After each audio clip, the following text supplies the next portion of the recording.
Yeah, welcome to Simply Bitcoin Live. A Blackrock insider went on national news yesterday and dropped a Bitcoin bombshell. Despite what many people think, this is not just another Bitcoin bull dropping bullish Bitcoin stories. There's actually a lot more to the story.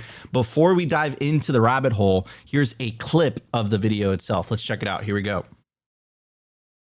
The sell when you think about the retail investor base that can get into this. If you're trying to tell them it's digital gold, yet the volatility is still so high, and many people don't understand exactly what it is at the end of the day. Is it something that will eventually be used as more payment methods moving forward across different parts of the world? Is it something that you hold and never sell, right?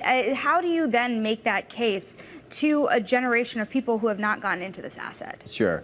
Well, when you think about Bitcoin, we think of it primarily as an emerging global monetary alternative, right? It is a scarce, global, decentralized, non-sovereign asset.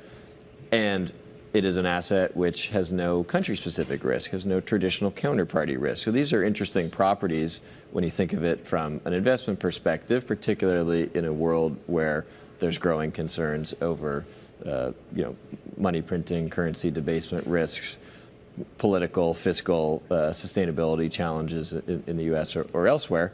And so that resonates, frankly, with a lot of investors. It goes back to what we talked about earlier with the risk-on piece.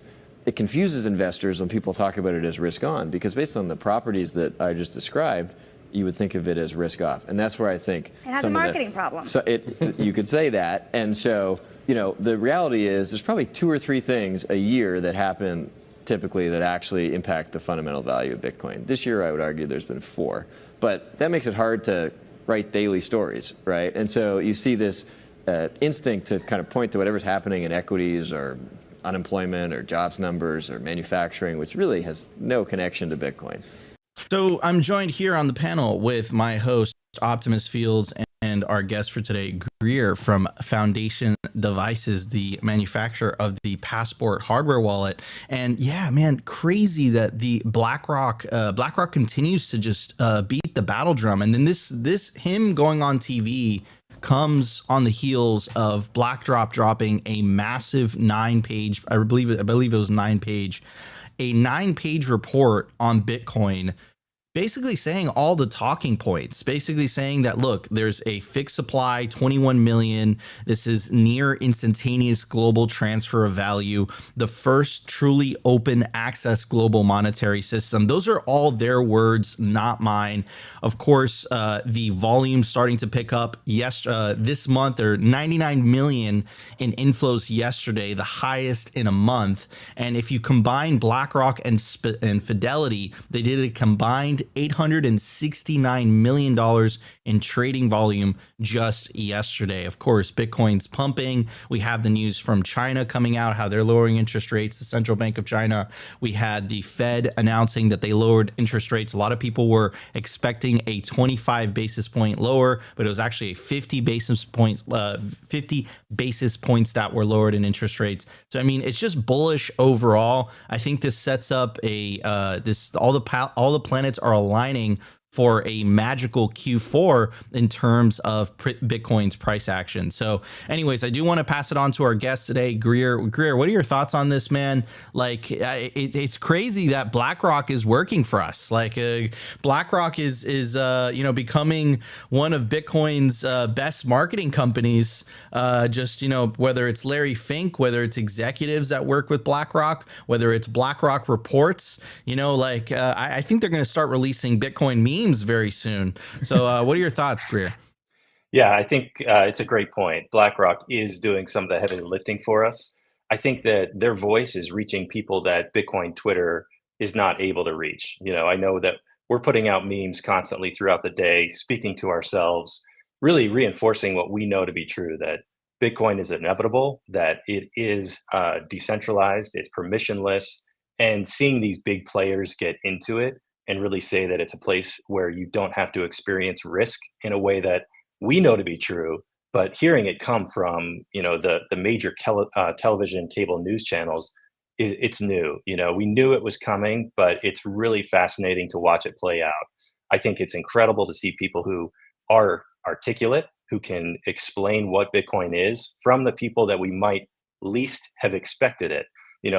So many people thought that BlackRock was going to co-opt Bitcoin, even though they can only grab, even if they took all of it, 7% of the available Bitcoin, which is a small amount. Most of it's held in the hands of regular people. So to see them really cheer on that this asset is something that can protect you from all the uncertainty is just really incredible to watch unfold. 100%. And they just continue to beat the battle drum like over and over and over again. And they're using the talking points of Bitcoin Twitter. They're using the talking points of, the Bitcoin ethos.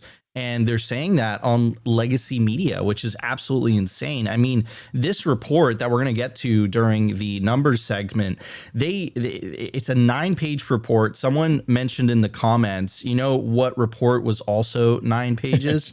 The Bitcoin white paper. Is that a coincidence? Maybe. I would, there's no coincidences, but there's also no conspiracies. Anyways, guys, if you're enjoying the show so far, make sure to smash that like button. Help us break 100 likes within the first 15 minutes of the show. Opti, I mean, it shouldn't surprise you at this point. I think they should just hire you, Opti, to just show up in your hoodie, in your Bitcoin hat of the day. Just go on legacy media, and because I feel like they're saying a lot of the things that we're saying. Yeah, I mean, I think I saw Stephen Lubka kind of trolling yesterday, and there's a lot of Bitcoiners out there that are trolling about too many Bitcoin podcasts, and all people need to do is start pumping Bitcoin podcasts out there. But it really does seem like BlackRock and all of their institutional managers out there that are starting to shill Bitcoin have actually devoured all of the Bitcoin content, whether they're listening to Bitcoin content, listening to Bitcoin podcasts, or just reading the really good reports that have been laid out there. They are sounding like Bitcoiners. And I saw Mike Hobart, our buddy in the chat, saying that Bitcoin doesn't have a marketing problem. I would kind of argue the opposite. I do kind of think that Bitcoin does have a marketing problem.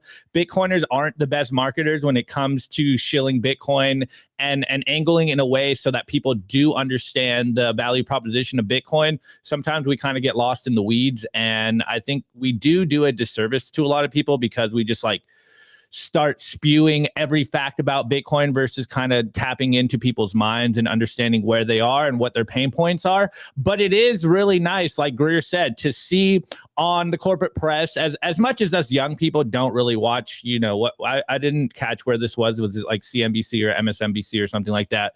But it was Bloomberg's piece. Oh, it was on Bloomberg. Okay, yeah. Sorry. So even though we don't watch the news or the television as much, I think it's like a stat now that very few people under 40 are watching television. We get all of our content from social media, and we, watch all of our content either from YouTube, stuff like this.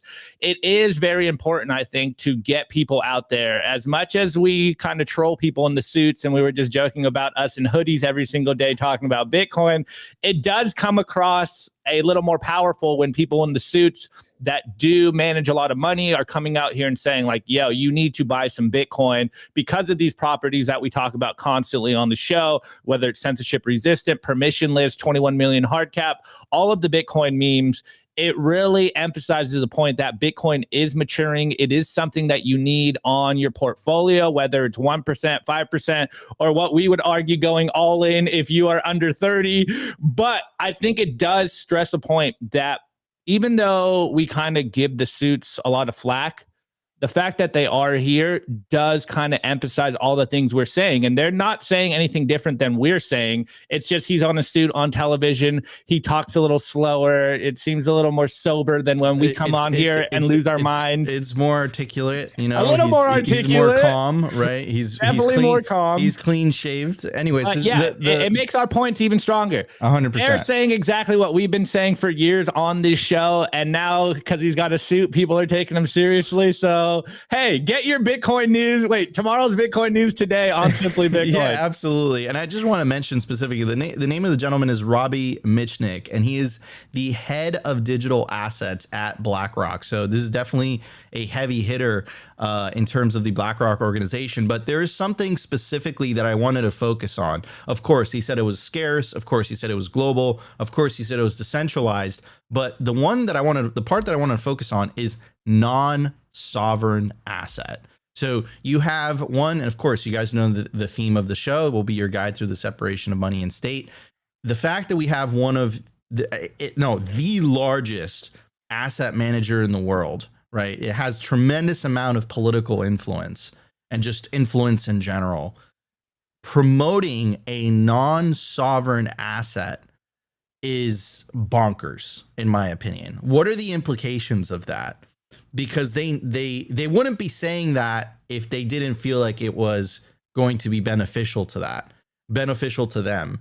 Of course, and we'll get to the Blackrock report in a second during the numbers segment, but I want to get your thoughts on that, Greer. Like, I mean, we're making headwinds. The fact that BlackRock is talking about a non-sovereign asset. How long until they say it's a non-sovereign currency? Yeah, that's a great point. Non-sovereign, there's so much uncertainty with what's happening in the US, with Japan, with every country, really. We don't know what the future holds, but we know that it's going to be uncertain when it comes to fiat currencies. We know that the fiat currencies might last 50 years, maybe a little bit longer, but they probably will not last forever. And a new status has to emerge. We know from Saifedean and some of the other luminaries that money arrives spontaneously. And with the digital world that we're now living in, it only makes sense. It's only logical that something that no country can control will be the standard that all countries use. With Bitcoin, there is no trust. You can verify the amount of Bitcoin you own.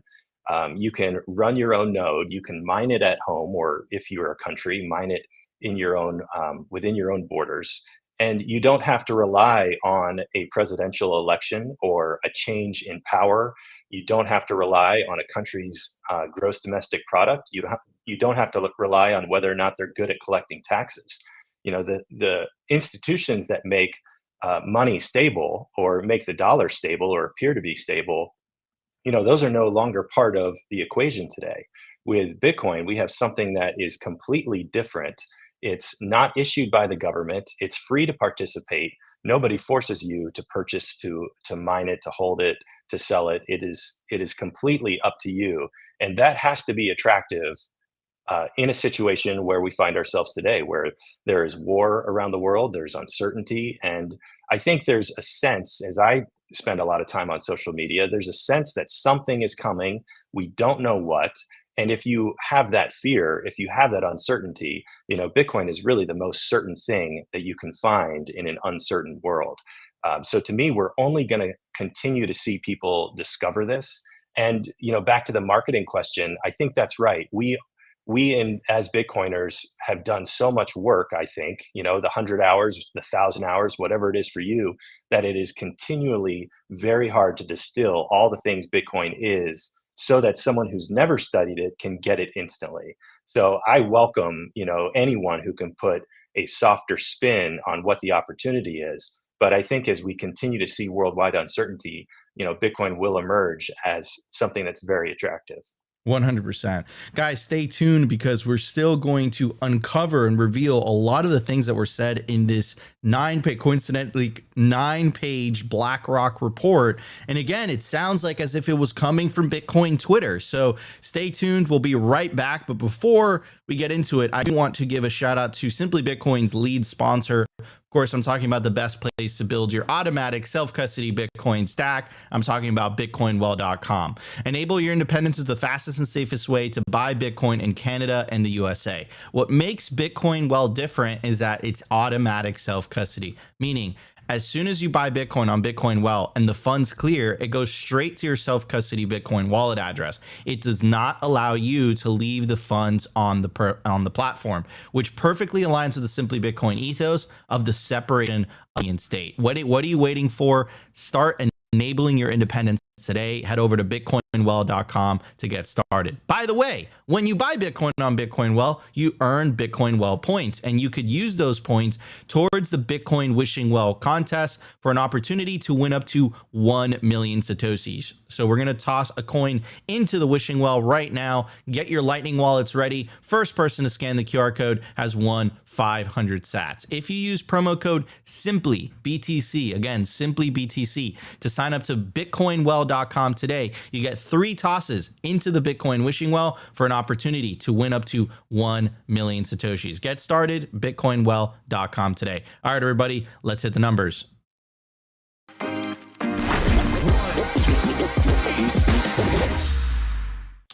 All right, everybody, I do want to give a special shout out to our sponsor, Stampseed. Guys, usually when you buy a hardware wallet, it comes with a piece of paper, 12 to 24 words.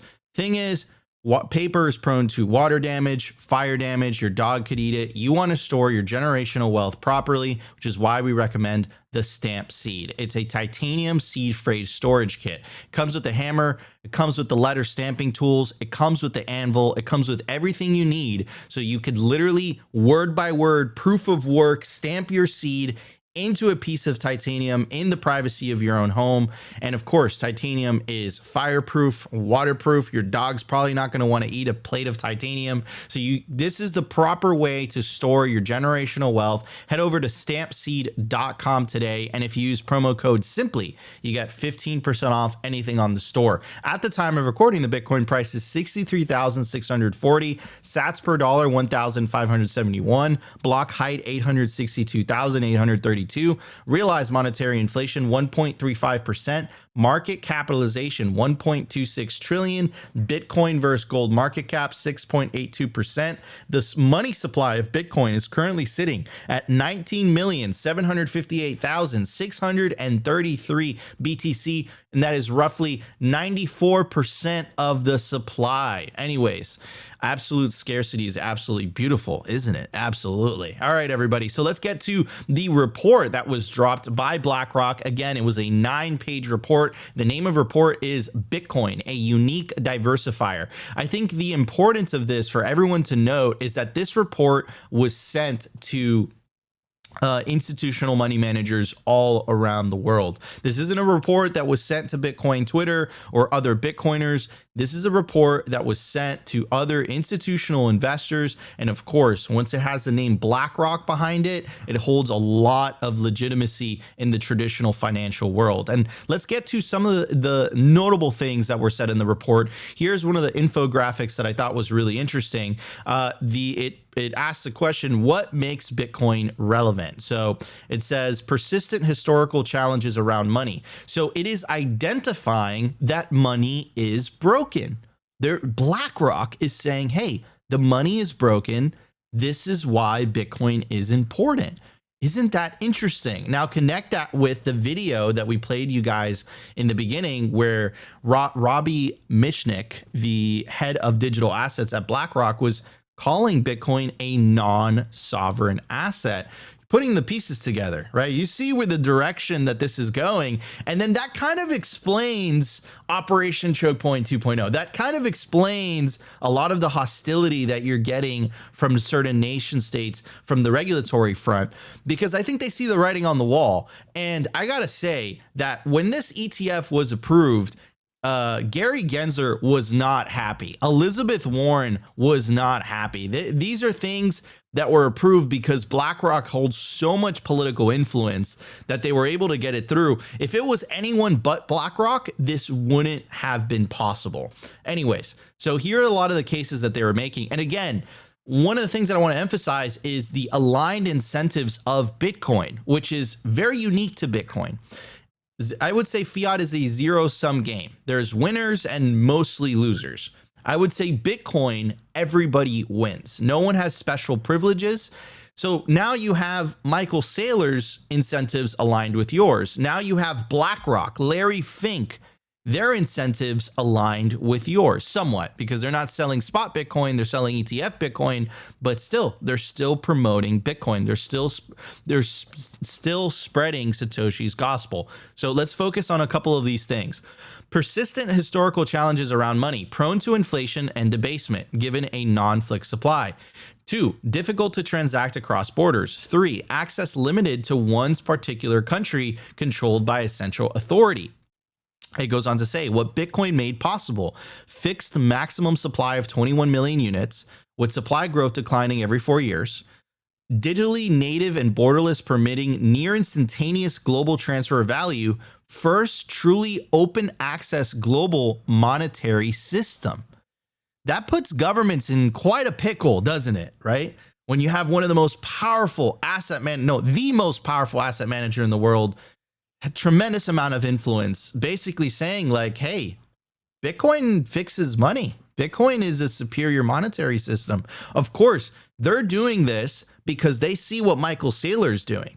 Michael Saylor adopted the Bitcoin strategy, and his company, MicroStrategy, is outperforming the rest of the S&P. So Larry Fink and BlackRock are just following their incentives. And unfortunately for central banks and governments, all of a sudden, BlackRock's incentives don't align with theirs again, because Bitcoin comes into the picture. It's fascinating to see. And of course, I don't think BlackRock can resist NGU technology. Another thing that I found quite interesting is Bitcoin's returns despite major geopolitical events. So as we can see, the US-Iran escalation in January 3rd, 2020, the S&P actually fell 7%. Gold went up 6%. Bitcoin went up 20%. During the pandemic, the S&P 2%. The 10-day return was even worse, down 20%. Gold 9%. Bitcoin down 25%. But the 60-day return during the pandemic, the S&P up 2%. Gold up 3%, Bitcoin up 21%. 2020, that really, really hectic election, the S&P went up 12%, gold went down 1%, and Bitcoin bumped 131%. The Russia invasion of Ukraine, the S&P went up 3%, gold only 9%, Bitcoin 15%. The U.S. regional banking crisis, this is when Silvergate and all those banks went down. The S&P went up 4%, gold went up 11%, Bitcoin went up 32%. So the point that BlackRock, not Bitcoiners, are trying to make, I'll read it here from the report. Bitcoin as the first decentralized, again, they're using that word, non-sovereign monetary alternative to gain widespread global adoption, has no traditional counterparty risks, depends on no centralized system, and is not driven by any one country's fortunes. These properties make it an asset that is largely detached from certain macro risk factors, including banking system crises, sovereign debt crises, currency debasement, geopolitical disruption, and other country-specific political and economic risks.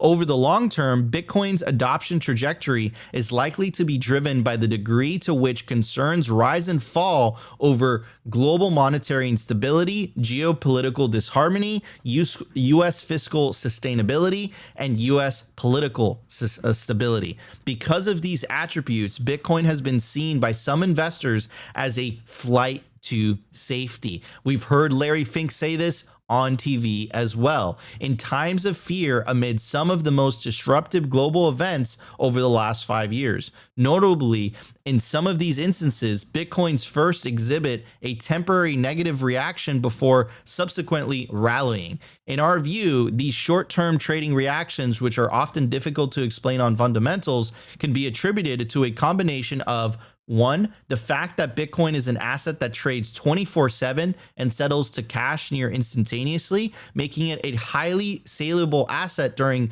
periods of stress liquidity in traditional markets, particularly over weekends.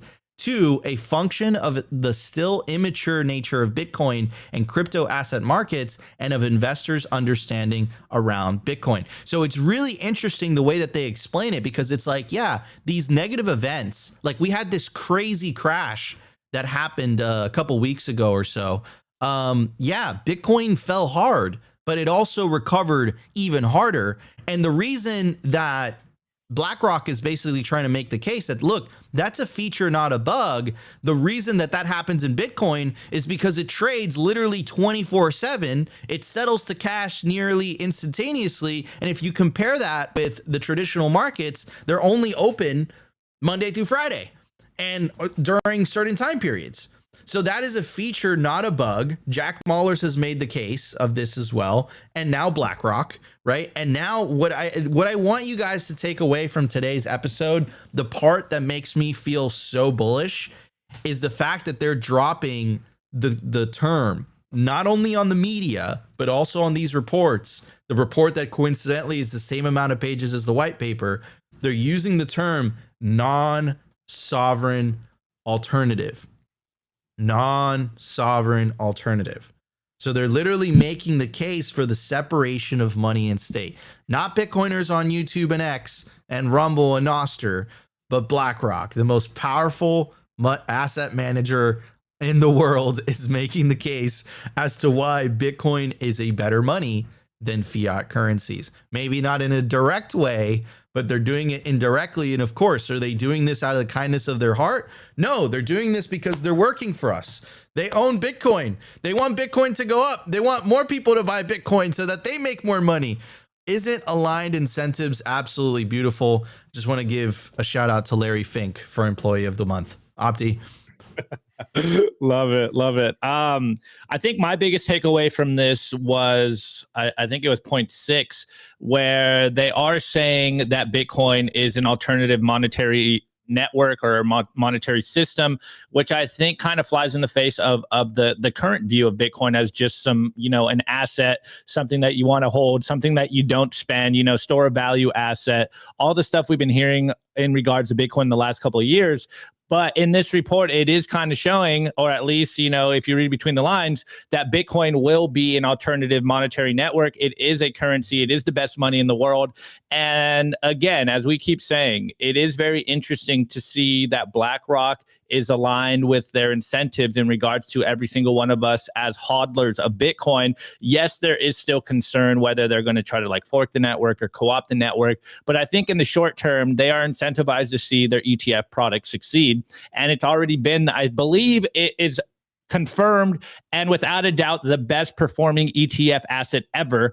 And this is all because of the properties of Bitcoin. And now we have them going out on not only in the reports, but I forget the number. It's something like 1,500 of their institutional asset managers educating their clients about Bitcoin. They're going on corporate press saying all the things we've been saying. So when they talk about Bitcoin and they drop reports like this, it does hold a little more weight than, two YouTubers talking about Bitcoin every single day. So even though they're saying the same thing we're saying, you just love to see that they're continuously spreading the Bitcoin memes.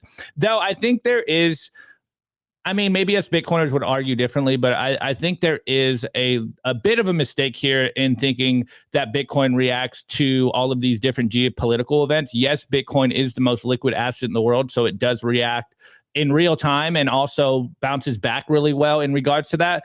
But I think we're still in the 4-year cycle, theory layout right here. So Bitcoin really reacts because of the 4-year cycles and the halving cycles. And yes, you could always connect that to different geopolitical events, but it's really the 4-year cycle. Though another report that just dropped yesterday, Nico, was this report by Lynn Alden and Sam Callahan.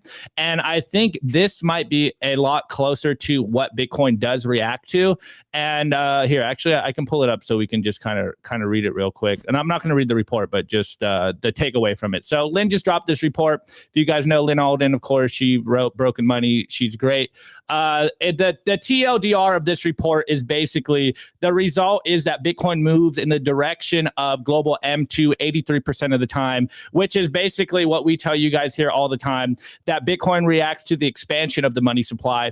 And this is what's actually going on. The more they debase the currency, the more liquidity is eventually going to end up in Bitcoin, because as what was this guy's name? What you put it over here? Robbie Mitchnick said, people are looking at the system and there is concerns in regards to the fiat system, and people are getting a little worried. Maybe that signal isn't fully out there yet, but the smart people in the room, which I would say is every one of you guys out there as well, understands what the game is. They have to keep printing more money. They have to keep debasing the currency. They have to keep trying to inject capital into the system to keep it going. And the best way to protect yourself, the best way to not have fun staying poor, is by saving in Bitcoin and taking it into custody, maybe on something like a foundation device, something like that. Yeah. But let's pass it to Greer. We've been ranting for a minute. No, I think that's great. For me, it feels like the clock is ticking. We have BlackRock in the game, we have the other ETFs, and everyone seems to be accumulating Bitcoin. This probably cannot go on at this pace for much longer. So, if you are a pleb, if you're a regular person, or just someone who has a job and a 401k, it probably makes sense to get a little bit of Bitcoin just in case it continues to catch on, as we're seeing. Today it is so easy to purchase Bitcoin. And at Foundation, we believe that with Passport, we've made it even easier to keep that Bitcoin offline. Our device is unique. It's air gapped, meaning it never touches the internet. It's open source, both the software and the hardware, and it feels like a classic phone, that you can really use the minute that you start it up. Because it uses QR codes, there's no security risk. It really is what we think is the most beautiful Bitcoin device. And what we want to make sure people know is that if you're keeping your coins on an exchange or in the ETF, that's not really your Bitcoin. You have an IOU, you have a piece of paper, and for some reason that maybe we can't foresee, that might not be yours in the future. So really the best things to do are to acquire whatever amount of Bitcoin you're able to, which could be as small as $10 a week, but purchase that Bitcoin, move it into cold storage, and hold it there. One of the things when we talk about monetary debasement, what we're really talking about is the money that you spend every day, the money that you earn for your job, that's really eroding all of the ground underneath your feet. Your purchasing power is declining, and you are not able to really meet the needs of your daily life when you are working on a dollar standard, when you're earning dollars, spending dollars, and when they are inflating them. The ground really is eroding around you.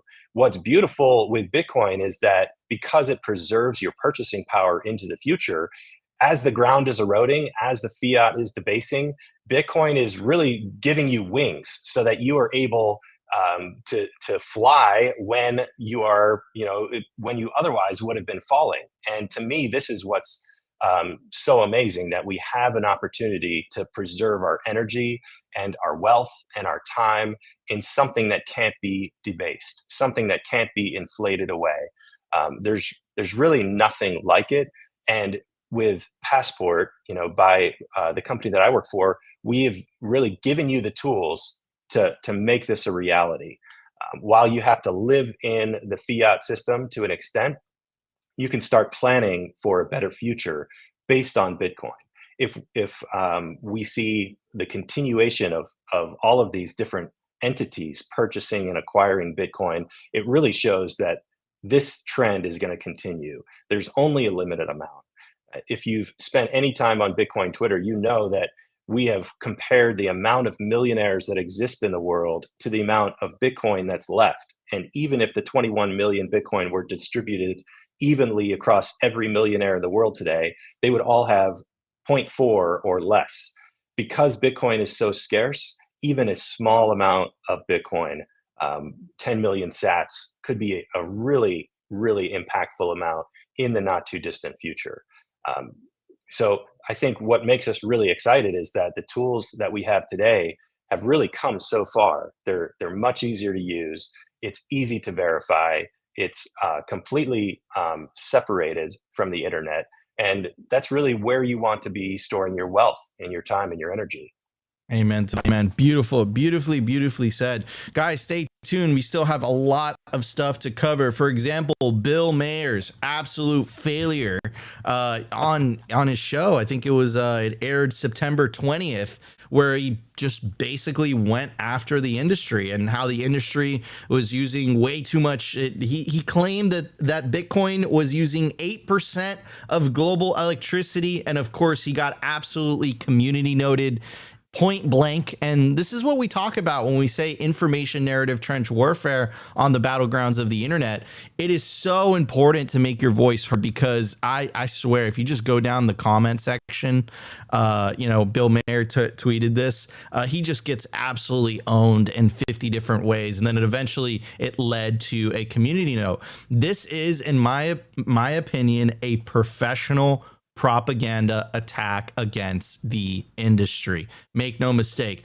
Some updates on Operation Chokepoint 2.0. Also, Warren Davidson actually names Operation Chokepoint 2.0 while he's grilling Gary Gensler. And it's also been discovered that Senator Elizabeth Warren shared her planned questions with Gary Gensler before a 2021 Senate bank hearing. So, I mean, lots of stuff to get to. And of course, the Russian warlord who was behind when Putin invaded Russia, he hired a bunch of mercenaries. Apparently, the Russian warlord, that one of those mercenaries was using JP Morgan and HSBC for some of their payments. But of course, it's always Bitcoin that is used for the malicious stuff, if you are to believe the government propagandists. Anyways, guys, stay tuned for the news segment. We have a lot of content to get to. Let's do this.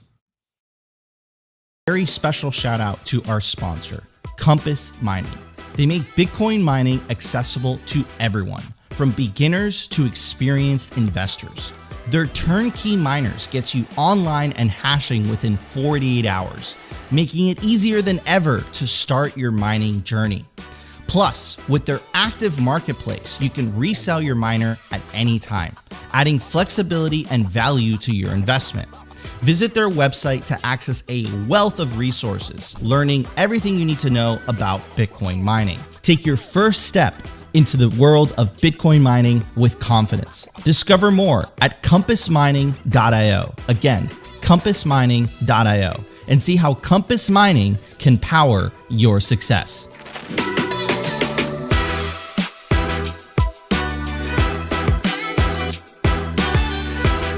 I want to give a shout out to our sponsor, Foundation. It's self-custody done right. They built a premium grade hardware wallet called Passport right here in the US, and it integrates seamlessly with their free app called Envoy.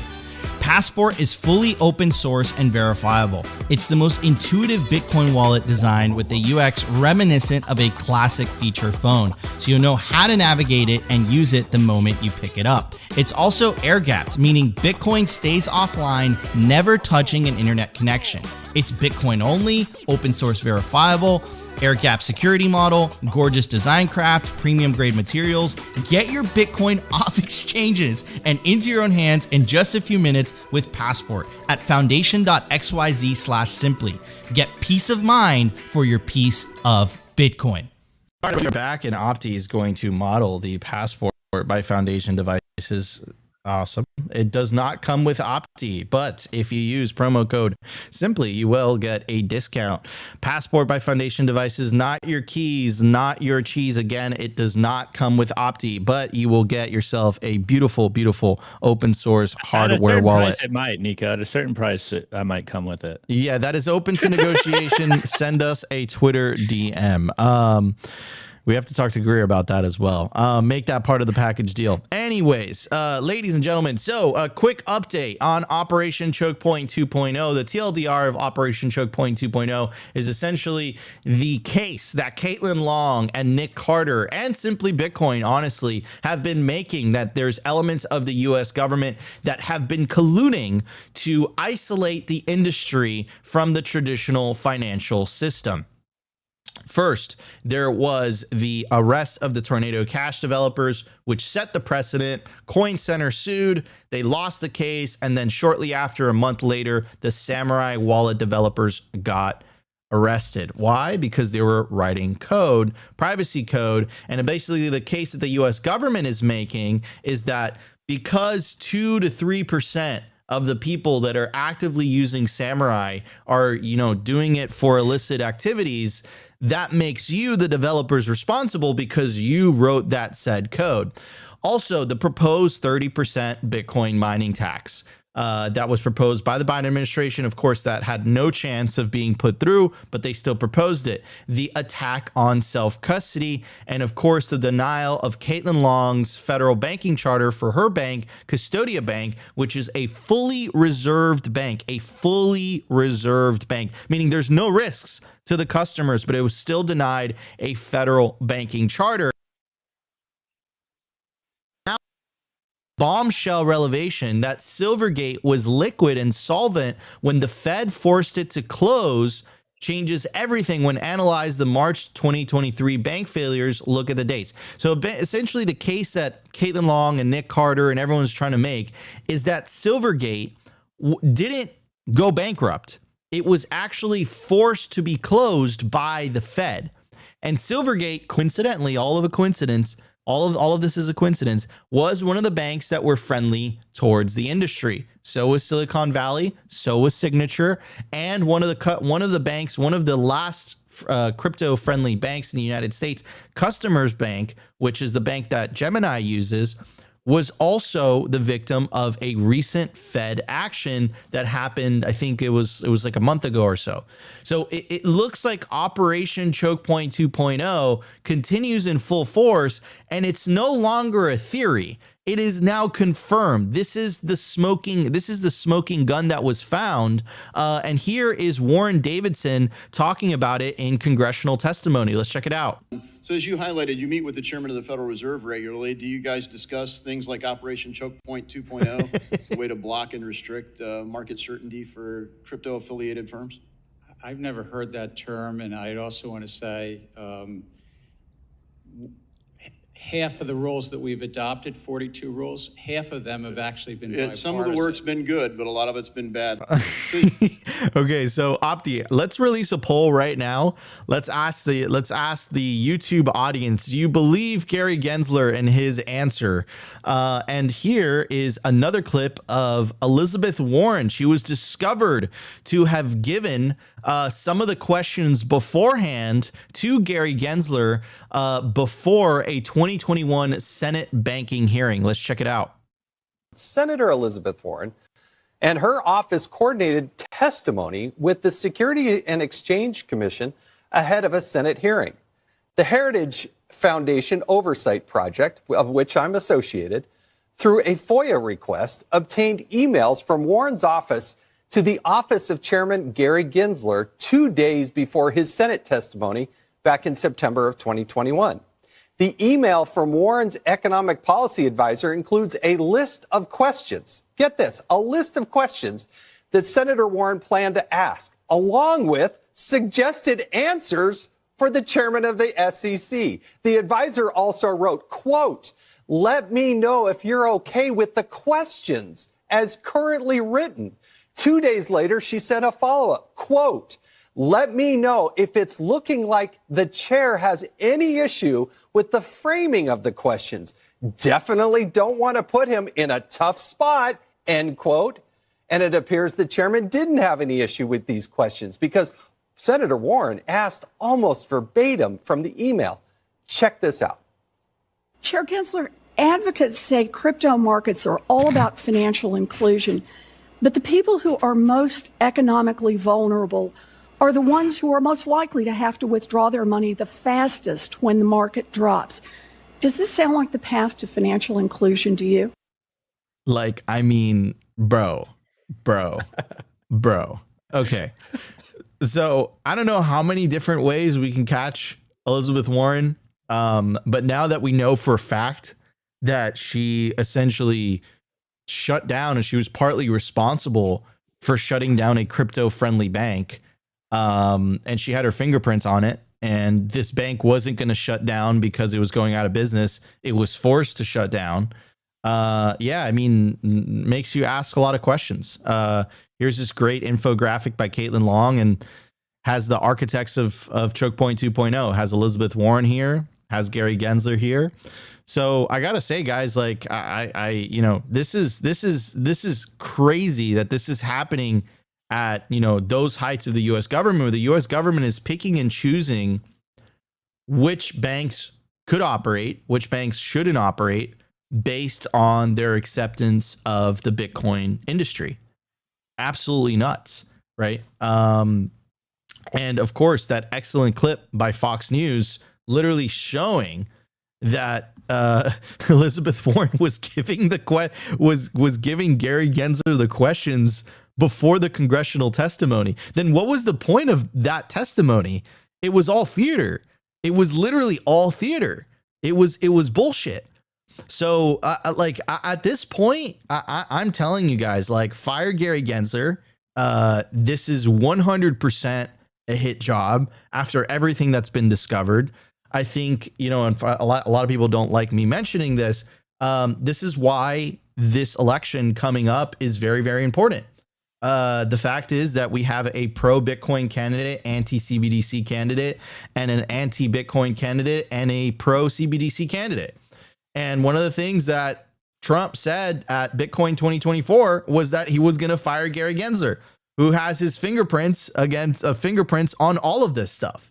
So it's just crazy. And one of the things also that concerned me too, in regards to Customers Bank and the Fed enforcement action, was that essentially the Fed wants for banks to ask permission from the Fed if they want to include Bitcoin on-ramps and off-ramps. So think about that for a second. The established player that has the most to lose if Bitcoin wins wants to be the determining factor of who should have a bank and who shouldn't have a bank. I mean, that is absolutely insane in 9 different ways. And one of the talking points that they always say is that this is for customer protection. This is for money laundering. This is for, you know, protecting the public. And then this dropped, which I find absolutely hilarious, from our favorite legacy media outlets, the Financial Times, or how we like to call it here at Simply Bitcoin, the Fiat Times. Here is, I can't pronounce that name, guys. I'm sorry, Yevgeny Perzeny, whatever. But he was essentially the leader of the Wagner Group. The Wagner Group was the mercenaries that Putin hired in order to help invade Ukraine. But check this out. So apparently he used JP Morgan and HSBC for Wagner payments. Now, what's really hilarious is the line that comes after. Banks unwittingly handled transactions for companies in Africa controlled by deceased Russian warlord.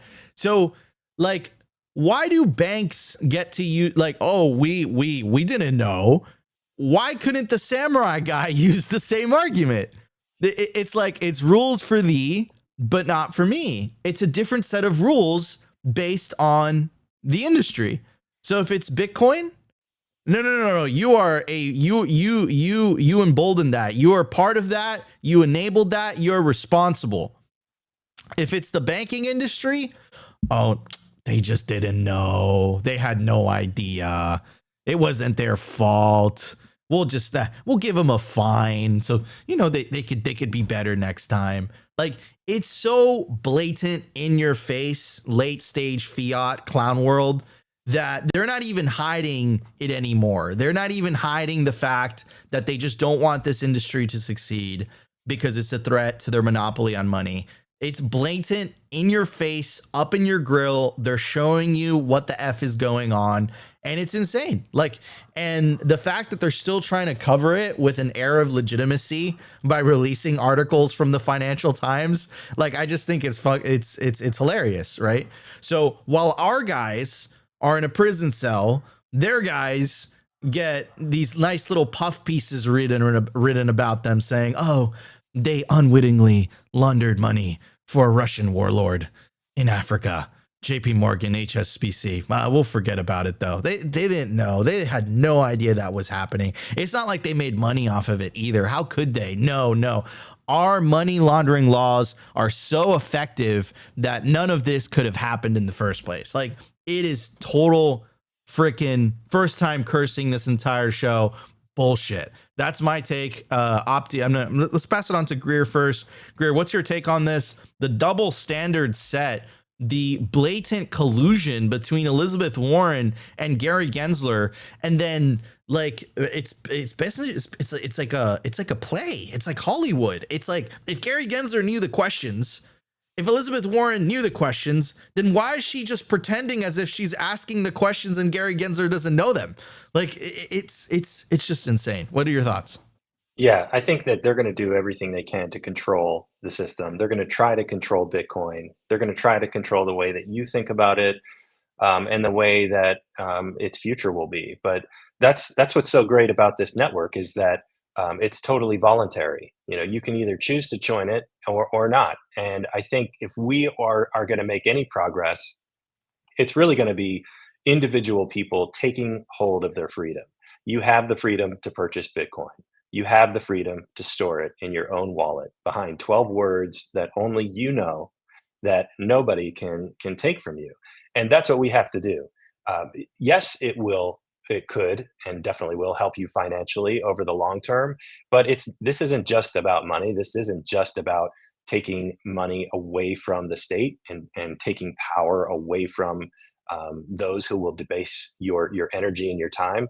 It's really a much bigger opportunity. This is a chance to be part of something where you exercise your freedom to transact. So it doesn't surprise me that anyone in the government would create sort of a scenario like this where they're really kind of keeping the true motives hidden from the general public.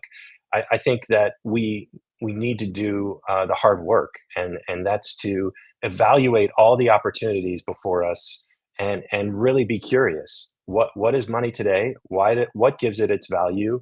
And do we think that it'll continue perpetually?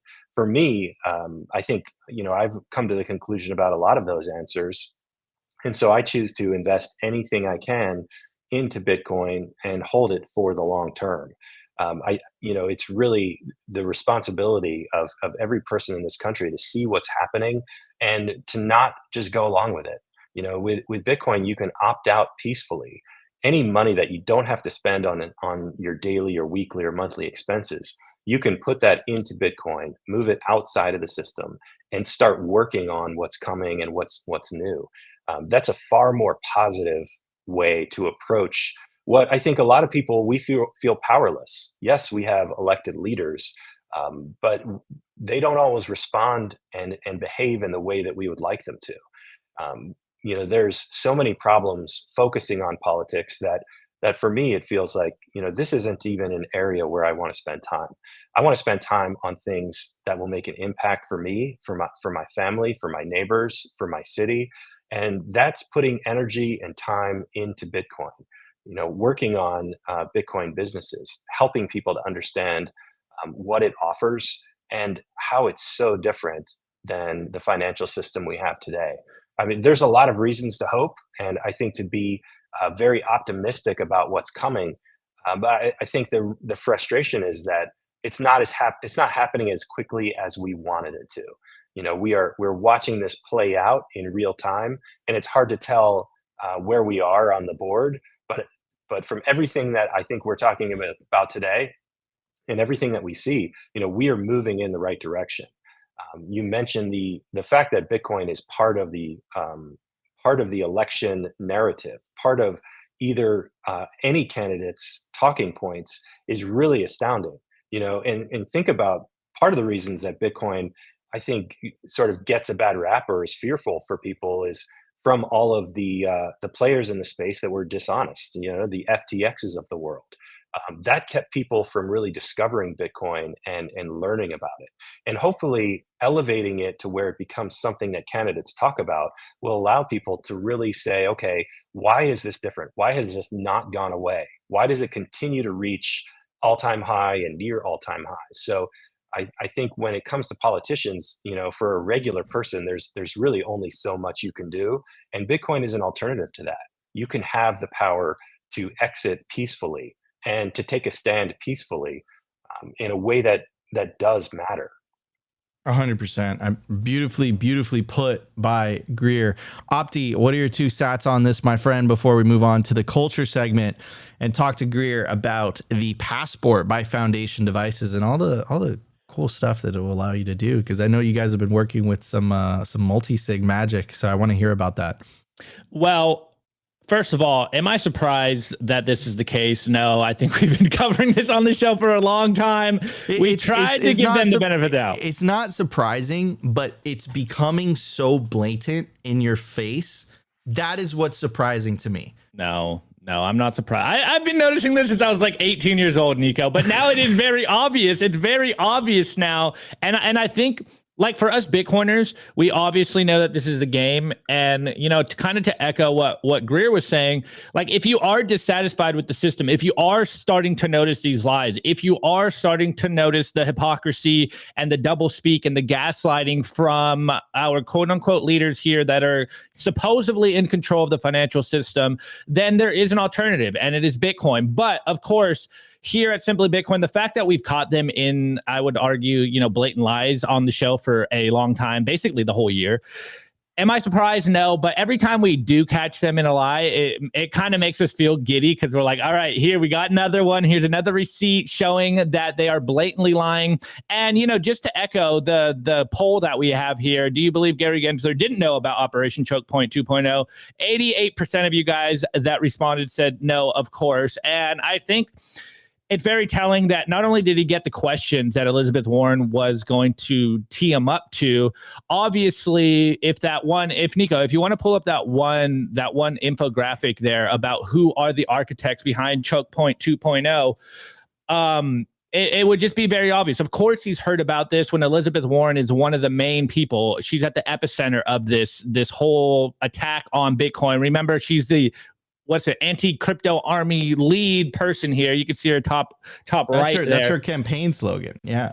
Yeah, exactly. Building an anti-crypto army. So, like, of course he's heard about this. And again, Gary Gensler, he used to do a class on Bitcoin and blockchain at MIT. So he's very aware of the industry. He's obviously has to keep up to date in Bitcoin. Yes, he did begrudgingly release the ETF after kind of dragging his feet for a long time. So I would argue that he is fully aware of what's going on. Of course, he can't say this, in a congressional hearing that, like, yeah, he's actively fighting the industry when his slogan at the SEC is to protect investors. And I would argue that stopping Bitcoin adoption is doing the complete opposite. Bitcoin is the only way to protect your purchasing power.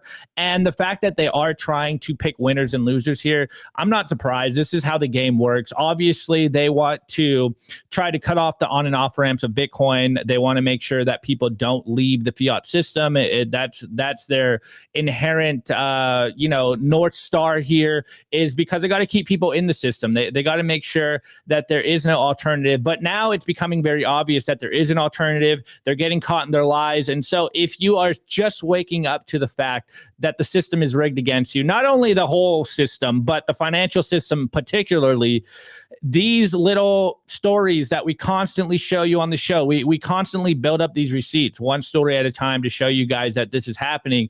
It's very important to continue to expose these lies so people realize, wait, maybe the people in power don't have our best interest in mind, Nico. Maybe they're actively trying to keep us poor and in debt and, not knowledgeable what's going on. Maybe this is by design in the fiat system that you're not supposed to know how this works. Yeah, well, good thing we have the internet, and good thing we have Bitcoin and peer-to-peer protocols such as Nostr, and of course the Bitcoin network in general, because the truth is coming up and the truth wants to be set free. So hopefully more people start to wake up that they are slaves in the fiat system and they are indebted to the paper money. Yeah, absolutely. And I just want to, I love what Greer was saying earlier too, but I want to take and to borrow some of Opti's name, I want to take an optimistic approach here, because it's yes, it's blatant. Clown world is happening. The politicians are not following their own rules. The system is rigged. The system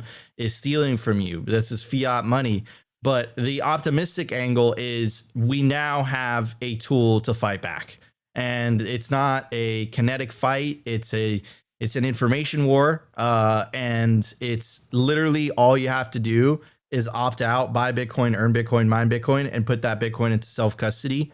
And if enough of us do it, we win, and there's absolutely nothing they can do about it. This is literally about individuals taking back their financial sovereignty using Bitcoin. I mean, even BlackRock is literally saying it's a non-sovereign alternative. Like even BlackRock is saying what we're saying, right? So if you don't want to partake, if you're seeing the utter corruption, because that's what it is, in the traditional system, you're seeing the collusion between agencies and Congress people that are supposed to keep those agencies, they're supposed to hold them accountable, and you're seeing the collusion that's happening. If you save and earn in fiat, you are a willing participant in that system. Opt out. And the way that you do that is by taking Bitcoin into self-custody, and you no longer have to, that system can continue, but you are protected by this orange force field. You're looking as an observer, entertained. That meme with the guy eating the popcorn in the background, like that's you, right? Watching the fiat Titanic sink. If you take advantage of the tools and the power that Bitcoin gives you as an individual, and you could protect yourself from this madness.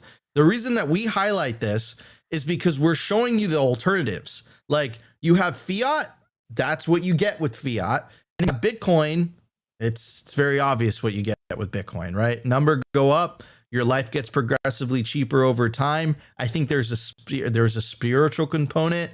There's a component also too, where all of a sudden you have the ability to think about the future, where in the fiat world, you can't do that.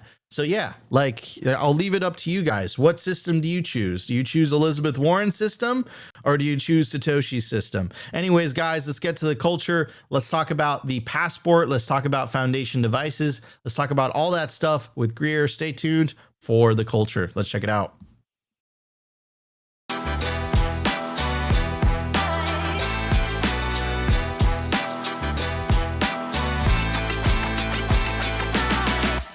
Before we jump into the culture, I do want to give a shout out to our sponsor, the Orange Pill app. Stack friends who stack sats. Join the 12,233 Bitcoiners that are currently on the app. To get started, scan the QR code or check the link in the video description. It will take you directly to the Orange Pill app on your app store, where you could download it. The Orange Pill app is the #1 resource for Bitcoin only events. It also allows you to connect with fellow Bitcoiners that are near you. It has this really clever geographical feature.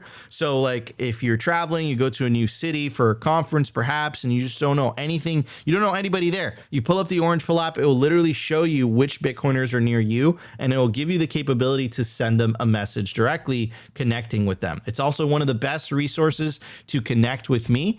I don't really answer emails these days, or Twitter these days if it's just random messages. But if you don't know me and you want to get in contact with me, download the Orange Pill app, send me a DM via the Orange Pill app. Download it today, scan the QR code, or check the link in the video/podcast description. Anyways, I'm really excited about this episode. Always love having the Foundation guys on the show.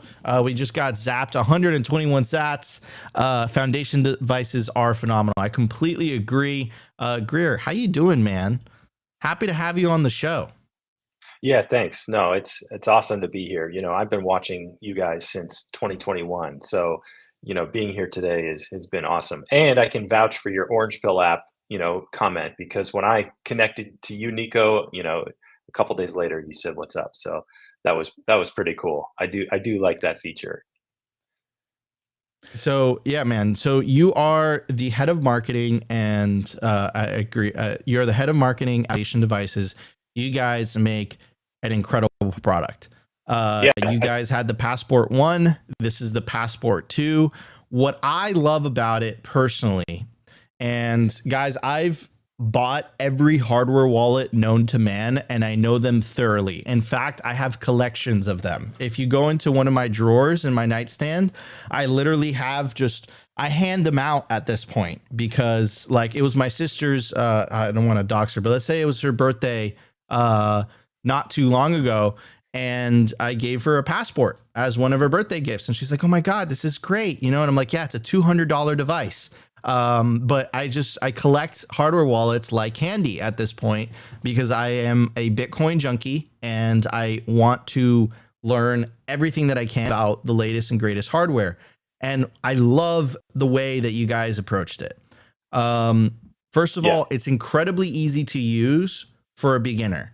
So if you're getting into self-custody and you've never done it before, this thing is so intuitive. It's easy to use, and you guys also offer concierge service. So if you guys go to the Foundation Devices website, you guys get yourself a passport. If you guys want them to walk you through it, you can add it to your cart, concierge, and they will literally walk you through how to take self-custody with your passport device. It also syncs up with the Envoy app on iPhone or Android, and it allows you literally, like, you could spend your cold storage Bitcoin. It has a camera on the back, right? It has a QR code, and you literally sign transactions like this. Has the USB-C port on the bottom, but it's power only. It's not data. So this thing is completely air gapped, and you're like, okay, Nico, what if I don't want to use the camera? Has an SD slot on the top, right? So this device is not only good for the beginner, it also has all the benefits of, if you're a Bitcoin OG, if you're a Bitcoin expert, it still has all those benefits. It's open source, it's Bitcoin only, so the attack vector is a lot smaller, right? And it's completely air gapped. Doesn't give you the ability to connect data via USB-C. So yeah, man, this device is awesome. I highly recommend it, and it's not just because you guys sponsor us, but this is a device that I recommend to anybody who's really getting into the space, wants to benefit from cold storage, but perhaps isn't quite tech savvy. The Foundation is for you. So that's my take on it, my personal experience with it, using it. I use it as one of my daily drivers for one of my wallets. It's pretty awesome. So I'm going to pass it on to Greer. You guys have also been working on multi-sig as well. That's quite interesting. Yeah. What you described is exactly right. So you can get started with Passport by downloading Envoy, the companion app. You can create a hot wallet and then purchase a Passport. If you use the /simply, then you'll get the $10 off. So that's great. It's a perfect all-in-one solution for hot and cold storage. And if you want to take the next step to multi-sig, usually depending on where you are on your Bitcoin journey, self-custody, unfortunately, doesn't come right away. Usually you're buying your coin, your Bitcoin, your sats from an exchange, you leave them there until somebody says, hey, not your keys, not your coins, and you understand it. What we want to do is make that process so much easier. So yes, there are advanced features with Passport. There's coin control. There's all kinds of great things that an advanced user would love. But also multi-sig is something that we've been doing. We have really some of the smartest Bitcoin people on the team that are well known in the space that will answer your questions and walk you through it. So for $99 when you purchase Passport, you can get an hour concierge setup with Q&A on our team, who really makes the process so seamless. If you ever have a question or get stuck or need to know something else, he is really an invaluable resource. He has a ton of Bitcoin knowledge, but he's also very, he knows Passport like the back of his hand. So if you wanted to upgrade from your single, your 12-word seed on Passport to do a multi-sig, we offer 3 devices plus 2 hours of concierge service. So you'll also want to partner or to include with that setup either Nunchuck or Blue Wallet. And with those 3 devices, you have 3 separate seeds. The Passport itself has a PIN. We're talking about, very high grade, the highest grade security. What you choose to do with each of those devices is another consideration. Some people geographically spread them out. Some people think about putting them in different types of, safety containers or safes. But really thinking about multi-sig is the next evolution that really makes it impossible for your coins to leave without your permission. So what we found is that people are interested in multi-sig. They might not know how to do it. There are some options out there where you can blend, let's say 3 devices together to create your multi-sig setup. But with us, we've made it so easy. Another piece that I really like about Passport compared to some of the other options is that it has a battery pack. So you can charge it, but the battery pack is fully replaceable. It's really like the simplest way to make sure that you can always turn on your device. If you do your security checks every couple of months or whatever the process is, Passport's made it so simple to make sure that everything is going to be working for you. And with multi-sig plus concierge, there's really no reason not to do it. And as Bitcoin goes up in value, the need for self-custody becomes even more important. 100%. Also, one of the things that I want to mention, because we did get a question in the chat, the Envoy app, you can connect it with your own node. So you don't have to connect it with Foundation's node. You can connect it with your own node. And someone actually asked a question in regards to, let me see, it was Rob Ryan in the chat, asked that they have a Nano X, should I change? So here's the thing about Ledger. So Ledger is like the mainstream kind of hardware wallet. Thing is, Ledger, it's closed source, so you don't know what software they're running. You're essentially trusting them. Now they're incentivized to play by the rules, obviously, but you're still trusting. There's an element of trust. Foundation is actually open source, so the code essentially is open for anyone to review, anyone to see, and you know what code is being run on this device. You don't know what code is being run on Nano X. You have to trust the Ledger guys, which I gotta say, like, Ledger it's the mainstream hardware wallet, right? They support all the altcoins and all that stuff. They're obviously a very successful company, but the Bitcoin ethos is don't verify, trust, don't trust, verify, right? And another thing also that actually Opti brought this up as well is the Ledger Live aspect of it. So for you to update your Ledger, you can only do it via the Ledger Live app, which you have to download on your Mac or your PC or whatever operating system you're using. And that thing sends so much data about you. You have no idea. Like, it is nuts. It's crazy. And there's no other way for you to update your hardware wallet that way, right? And I know you guys do it differently. You guys do it via the SD card, I believe. So that's another thing to keep in mind about Ledger. Now, that's not to say that, they're going to rug pull you, like, but again, look, Nico's being nice. Don't use Ledger. I'll say it. Don't use Ledger. Look, I'm a Bitcoiner. I believe in don't trust, verify, right? If their software is closed source, you have to take their word for it. You can't verify that their software doesn't have any things that you might not like.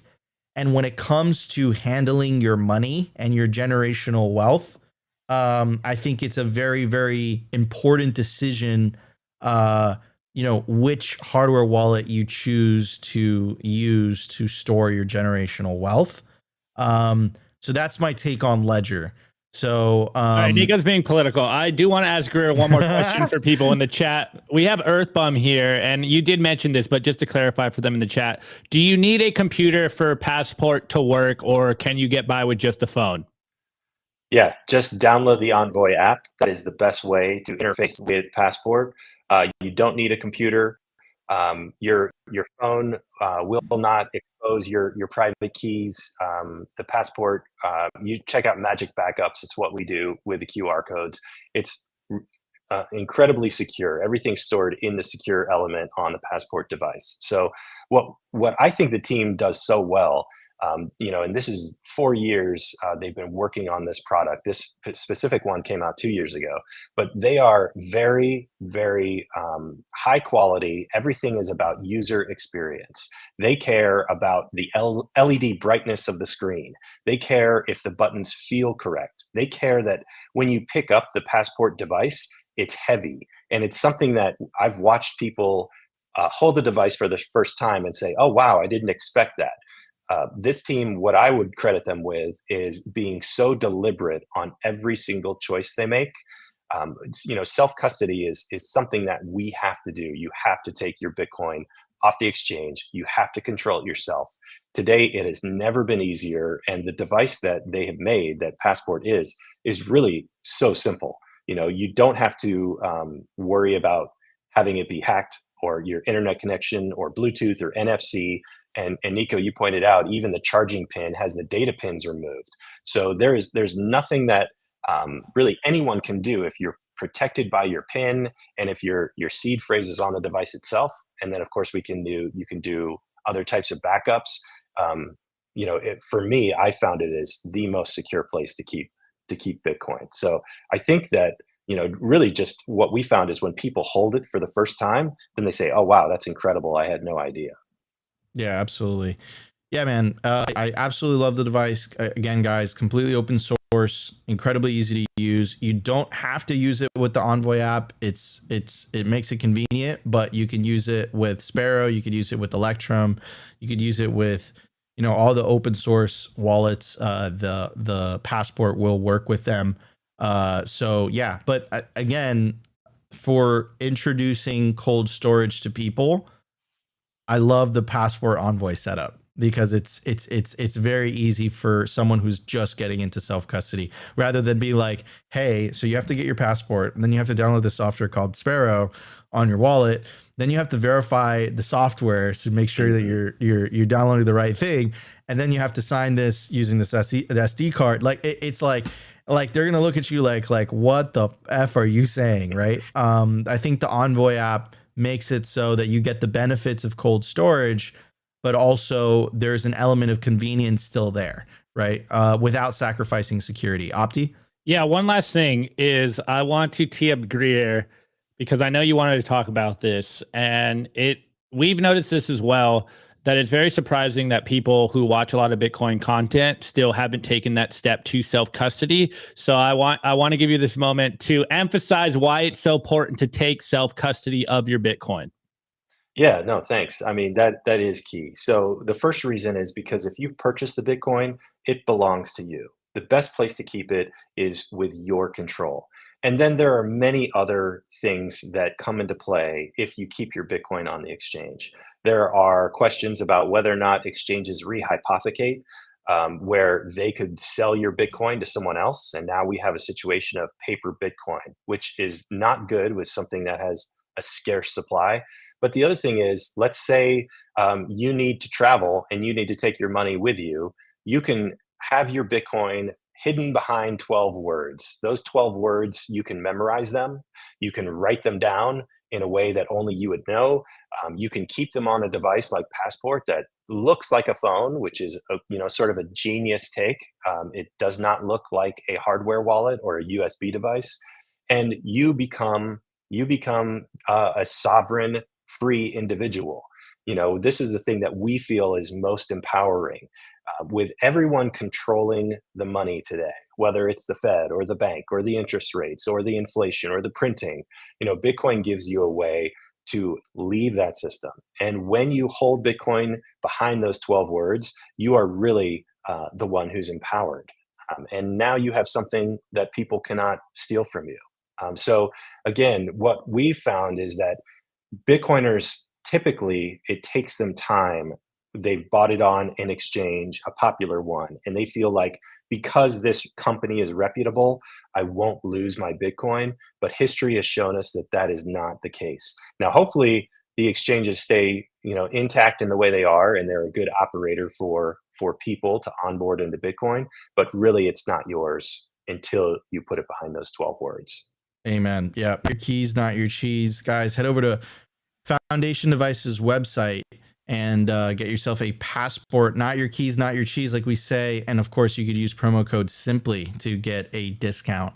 Yeah, guys, you got to take self-custody. Self-custody is the revolution. Anyways, we are getting to the top of the hour. Guys, this was Simply Bitcoin Live for September 25th, 2024. I'm your host, Nico. This is my co-host, Optimus Fields, and our guest for today, Greer from Foundation Devices. Greer, thank you so much for joining us. Appreciate it. Thanks for having me. All right, guys, we will see you tomorrow for another episode of Simply Bitcoin Live. Until then, stay tuned for Rustin's Simply Bitcoin Originals, which is dropping later on today. Take care, everybody. Go outside, touch some grass, eat some steak. Was brought to you by BitcoinWell.com, a Bitcoin-only platform on a mission to enable financial independence.